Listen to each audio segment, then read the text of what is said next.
In this video, I will show you how to create a button in Notion. So the first thing you need to do is type slash search for button, then choose this button, and then after that title the button like for example, and then you can add also an emoji or icon here.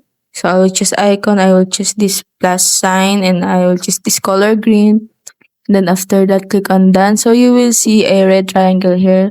We need to remove this by clicking edit button, click on new action, click on add page, and then click on select data source. So you need to choose the data source that you have. So for example, the sales asset, and then select template as asset here, and then I will edit the property. For example, I will choose title, and then I will name it as sample.